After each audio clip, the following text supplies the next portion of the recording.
명절마다 거짓말하는 딸에게 통쾌한 복수를 한 74세 어머니의 충격적인 반격.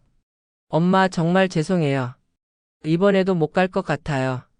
전화기 너머로 들려오는 딸의 목소리에 제 가슴이 철렁 내려앉았습니다. 또다시 같은 핑계구나. 74세 이순자 바로 제 이야기입니다. 3년 동안 딸에게 당한 치욕적인 거짓말들, 그리고 제가 준비한 통쾌한 복수극. 지금부터 그 충격적인 진실을 모두 털어놓겠습니다. 구독하기 좋아요 버튼 눌러주시면 이야기 시작할게요. 엄마, 정말 죄송해요. 갑자기 남편 회사에서 긴급 출장 지시가 내려와서. 추석 전날 밤 9시 딸 혜진이의 전화였습니다. 벌써 세 번째 같은 핑계였어요. 작년 설날에는 아이가 독감에 걸려서 작년 추석에는 차가 고장나서라고 했었죠. 거실 탁자 위에는 제가 정성껏 준비한 송편과 갈비찜이 그대로 놓여 있었습니다. 이틀 동안 허리가 아픈 것도 참고 만든 음식들이었어요. 옆방에는 8살 손자 지훈이와 5살 손녀 서연이를 위해 준비한 선물들이 정성스럽게 포장되어 있었고요. 정말 속상해요. 엄마, 지훈이도 서연이도 할머니 보고 싶어 하는데. 혜진이의 목소리에는 미안함이 묻어났지만 뭔가 어색한 구석이 있었어요. 그래, 알았다. 일이 급하면 어쩔 수 없지. 전화를 끊고 나서 혼자 빈 거실에 앉아 있는데 가슴이 텅 빈 것 같았어요. 잠깐 집에 놀러온 이웃 김옥분 할머니가 조심스럽게 물었습니다. 또 못 들어온다나 봐. 혜진이네가 응, 사위가 또 출장이래. 참 이상하네. 작년에도 그랬잖아. 그전에도. 김할머니의 말에 제 가슴이 답답해졌어요. 정말 그랬어요. 왜 우리 딸내는 명절마다 급한 일이 생기는 걸까요? 그날 밤 저는 잠을 이루지 못했어요. 천장을 바라보며 지난 3년을 되돌아봤죠. 남편을 일찍 떠나보낸 후 혼자서 혜진이를 키워왔어요. 야간 청소일도 하고 새벽 신문 배달도 했죠. 혜진이가 대학 갈 때는 제 아파트까지 팔아서 학비를 댔어요. 혜진이가 결혼할 때는 10년 동안 모은 저금을 털어 신혼집 전세금까지 도와줬어요. 손자 손녀가 태어났을 때는 육아용품부터 교육비까지 제가 할 수 있는 모든 것을 다 해줬죠. 그런데 이게 뭔가요? 명절 때마다 핑계 대고 안 오는 딸. 혼자 명절 음식 해놓고 혼자 치우고 혼자 제사 지내는 저. 내가 뭘 잘못했을까? 밤새 이런 생각만 맴돌았어요. 다음 날 추석 아침 동네 할머니들이 하나둘 모였어요. 다들 자식들과 명절을 보내러 가는 모습이 부러웠죠. 순자야, 혜진이네 정말 안 왔네. 일이 급하다니까 어쩌겠어. 속으로는 화가 났지만 자식 앞에서 바보가 된 기분이라 차마 화를 낼 수도 없었어요. 추석이 지나고 일주일 후 평범한 오후였습니다. 동네 마트에서 장을 보던 중 딸의 직장 동료 박 과장을 우연히 만났어요. 어머님, 오랜만입니다. 잘 지내셨어요? 아, 박 과장님. 반갑네요. 혜진이 추석 때 가족여행 정말 잘 다녀온 것 같더라고요. SNS에 올린 제주도 사진들 보니까 아이들이 정말 좋아하던데요. 그 순간 귀가 멍해졌어요. 제주도? 가족여행? 혹시 언제 다녀왔다는 건가요? 추석 연휴 때요. 어머님도 함께 가셨을 줄 알았는데 사진에는 안 보이시더라고요. 집으로 돌아오는 길 다리에 힘이 빠졌어요. 긴급 출장이라며 못 온다고 했던 바로 그날 제주도로 가족여행을 갔다는 거예요. 집에 와서 손자 지훈이가 두고 간 태블릿을 켰습니다. 마을 복지관 디지털 교실에서 배운 게 이럴 때 도움이 되는군요. 떨리는 손가락으로 혜진이의 SNS를 찾았어요. 그리고 제 눈앞에 펼쳐진 것은 충격적인 현실이었습니다. 제주도 바다에서 환하게 웃는 혜진이 가족들.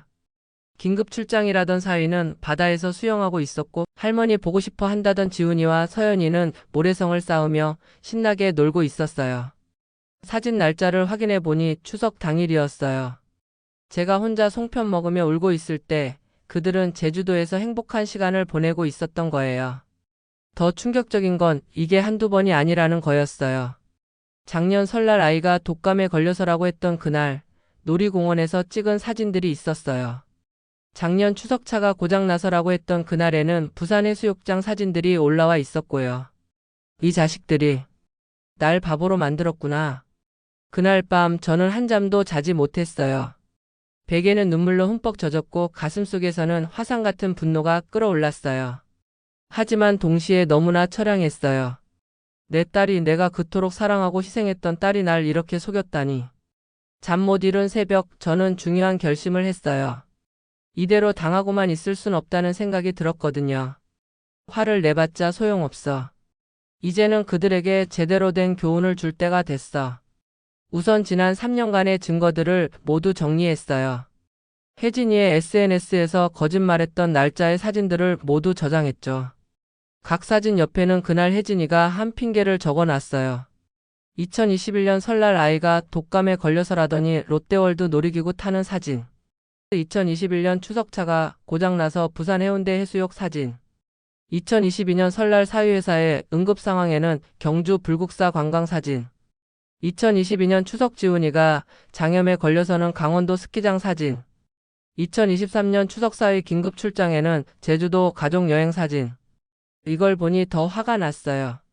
계획적이고 치밀한 거짓말이었던 거예요. 다음으로 은행에 가서 손자 손녀들을 위해 모아둔 교육비 통장을 확인했어요. 매달 연금에서 10만 원씩 떼어서 3년간 모은 돈이 꽤 큰 금액이 되어 있었죠. 이 돈을 미끼로 써볼까? 저는 혜진이에게 문자를 보냈어요. 혜진아, 엄마가 너희들을 위해 특별히 준비해둔 게 있어. 다음 명절에 꼭 와서 받아가렴. 누구에게도 말하지 않았던 거야. 그리고 교육비 통장 사본 사진을 살짝 첨부했어요. 30분도 안 되어서 혜진이에게서 전화가 왔어요. 엄마, 뭔데요? 이 돈이? 설날에 직접 와서 확인해봐라. 너희 앞으로 준비해둔 거야. 혜진이의 목소리에 갑자기 열정이 느껴졌어요. 평소라면 설날에 못 올 핑계를 대기 시작했을 텐데 이번에는 달랐어요. 엄마, 저희가 일찍 가서 명절 음식 준비도 도와드릴게요. 몇 시에 도착할까요? 이전에는 한 번도 들어보지 못한 제안이었죠. 돈 앞에서 본성이 드러나는 거였어요. 그 뒤로 혜진이는 매주 안부 전화를 했어요. 명절 준비는 어떻게 할지, 음식은 뭘 해드릴지 묻더군요. 평소 같으면 명절 전날에야 못 갈 것 같다고 연락했을 텐데. 이웃 김옥분 할머니에게 제 계획을 털어놨어요. 옥분아, 이번 설날에 우리 동네 할머니들 모두 우리 집에 모이지 않겠어? 왜? 무슨 일인데? 저는 혜진이가 거짓말한 증거들을 보여줬어요. 김할머니는 깜짝 놀라더군요. 이 자식들이 어떻게 이럴 수가 있어? 순자야, 우리가 도와줄게. 동네 할머니 할아버지들 모두가 제 편이 되어주셨어요. 다들 화가 나셨죠. 그런 자식들에게는 제대로 된 교훈이 필요해.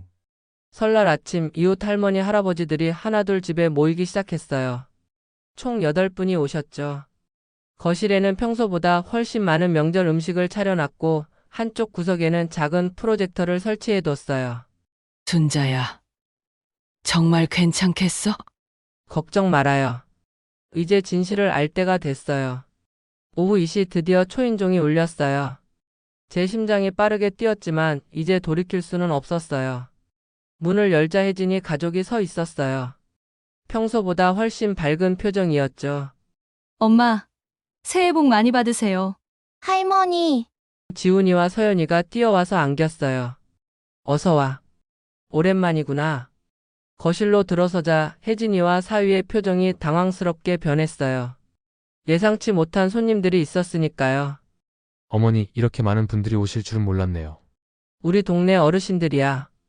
다들 너희를 만나고 싶어 하셨거든. 특히 명절마다 왜 항상 못 오는지 궁금해 하셨어. 사위의 얼굴이 굳었지만 곧 억지 웃음을 지으며 인사했어요. 식사가 시작됐어요. 혜진이는 평소보다 적극적으로 음식을 권하며 대화에 참여했어요. 아마 통장 때문이었겠죠. 엄마가 준비하신 특별한 게 뭔지 정말 궁금해요. 식사 다 끝나고 보여줄게. 식사가 거의 끝나갈 무렵 저는 자리에서 일어났어요. 자, 이제 약속한 특별한 선물을 보여드릴게요. 모든 시선이 저에게 집중됐어요. 혜진이와 사위는 기대에 찬 표정이었고 손자 손녀들도 궁금해했어요.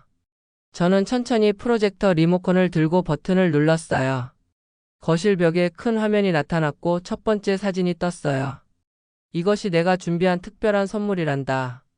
너희가 얼마나 완벽한 거짓말쟁이인지 보여주는 앨범이지. 벽에는 2021년 설날 롯데월드에서 찍은 혜진이 가족 사진이 크게 비춰졌어요. 아래쪽에는 제가 적어놓은 글자가 나타났죠. 2021년 1월 12일 설날 엄마에게 한 거짓말. 지훈이가 독감에 걸려서 못 가요. 실제 상황 롯데월드에서 가족 나들이. 혜진이와 사위의 얼굴이 새하얗게 변했어요. 다음 사진이 나왔어요. 부산 해운대에서 수영하는 모습이었죠. 2021년 9월 21일 추석 엄마에게 한 거짓말. 차가 고장나서 못 가요. 실제 상황 부산 해운대 가족 여행. 이웃 할머니 할아버지들이 혀를 차기 시작했어요. 아이고, 이럴 수가, 부모를 이렇게 속이다니. 사진은 계속 이어졌어요.